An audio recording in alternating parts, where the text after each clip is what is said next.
Hai, saya Hendrik Bin. Senang sekali bisa ketemu lagi ya.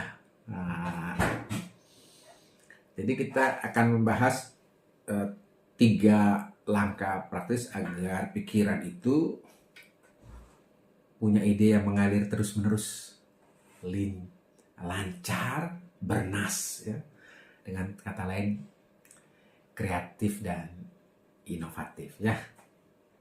Nah, nomor 1, supaya pikiran itu bisa mengalir dengan lancar, kreatif, bernas, ya, seperti segar gitu, bukan basi, seperti daun sayur yang hijau. Nah, kan? Satu, badannya harus mendukung. Jadi badannya harus dibikin supaya fit. Baru ide kreatif, ide-idenya itu bisa mengalir dengan lancar, ya kan? Sekarang kalau Anda meragukan, kawan-kawan meragukan statement saya, ingat-ingat aja waktu kita meriang atau lagi sakit perut, sakit kepala, kan sangat susah kan? Kalau kita mau berpikir kreatif dan inovatif, betul nggak? Susah, nggak mungkin. Karena pada saat-saat seperti itu, pikiran fokusnya hanya ke survival, bagaimana bisa hidup. Jadi soal kreatif, inovatif nanti dulu lah ini. Ini semua daya kekuatan, jatuh daya pikirannya itu jatuh ke urusan survival. Jadi satu, harus sehat lah gitu ya, fit badannya.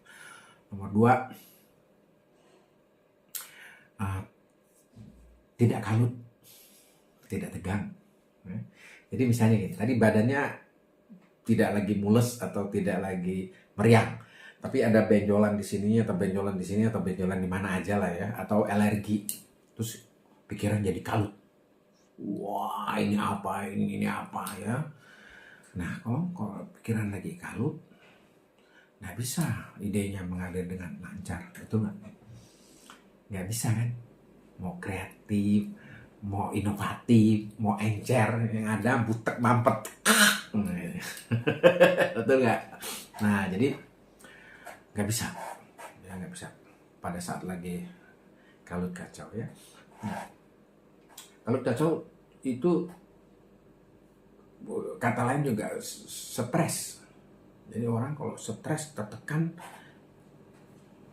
konektornya terhadap memori kreatif, inovatif atau sumber ide itu akan tertutup.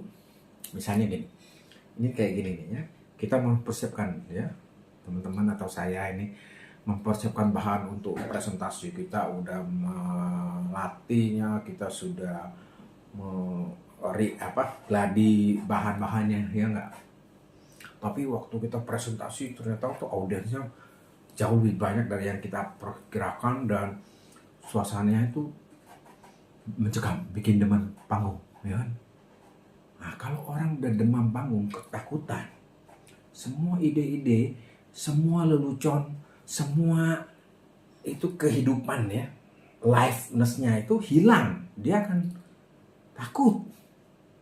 Jadi dia presentasinya yang semua yang udah disimpan di otak, yang baik-baik itu di pikirannya akan nggak bisa muncul gitu, mati aja, hambar, tawar. Atau orang yang nggak biasa di depan kamera, ya kan? Kalau benar dia mau podcast atau dia mau direkam TV, begitu lihat kamera langsung blank. Jadi kalau kita mau kreatif dan inovatif, nggak bisa gugup, takut, stres, khawatir, tertekan. Kadang harus peace at ease, tenang, damai, tidak gugup. Nah, ide itu baru bisa connectingnya tidak mampet. Jadi satu tadi badan harus mendukung, fit ya. Kedua, tidak stres, tidak kalut. Nah, perhatikan lagi itu sifat pikiran. Pikiran ini kan nggak pernah berhenti, ya, nggak pernah kayak burung berhenti diem gitu. Itu murni terus kayak atom yang berputar itu, kayak galaksi, nggak pernah selesai, kemana, kesini, kesana, kesini. Apalagi kalau kita sendiri, yo, kadang-kadang menekan pikirannya, kadang-kadang bikin kita putus asa, kadang-kadang menghibur, kadang-kadang kita tersenyum, kadang-kadang pikirannya itu macam-macam. Nah, supaya kita menjadi kreatif, pikiran itu harus dicantolkan. Apa? Pikiran itu harus dicantolkan pada sesuatu yang kita tertarik, ya, menarik kita tertarik. Misalnya ya, kalau teman-teman sedang sendiri, itu kan pikirannya kemana? Tapi kalau lagi lihat video atau lagi ikut seminar, ikut rapat, nah, terus mendengar orang yang lagi ngomong, pikiran kita akan ke situ, nggak kemana-mana kan, ke situ, kemungkinan besar.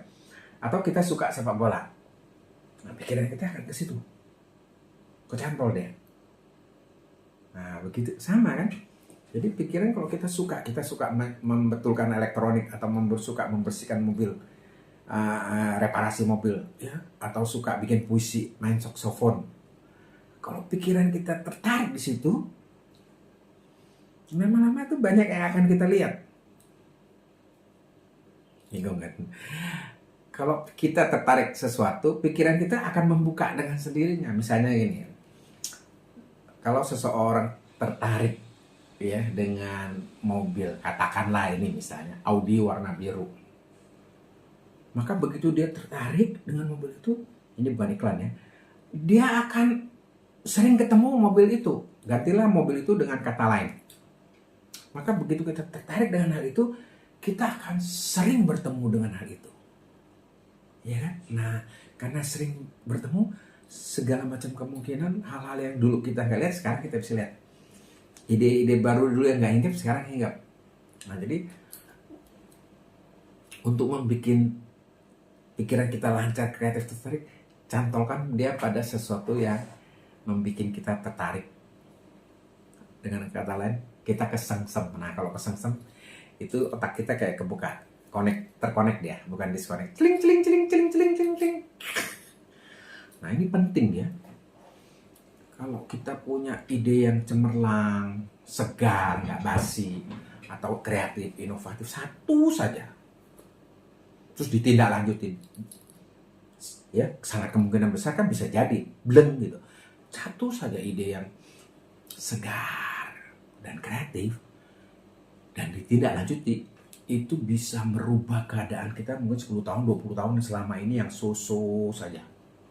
Mungkin selama ini katakanlah hanya survival, ya loh, karena tidak kreatif, tidak inovatif, karena tidak tertarik sesuatu atau tegang gitu, jadi hidupnya so-so aja kan. Nah, sekarang punya ide bagus dan hidup dan segar, bukan basi, itu ditindaklanjuti, jadi itu bisa men-turn around, bisa memutarbalikkan kondisi yang selama ini biasa-biasa aja, bisa menjadi melenting dia. Itulah pentingnya punya ide yang inovatif, kreatif. Oke, selamat mencoba. Saya Hendrik Lim.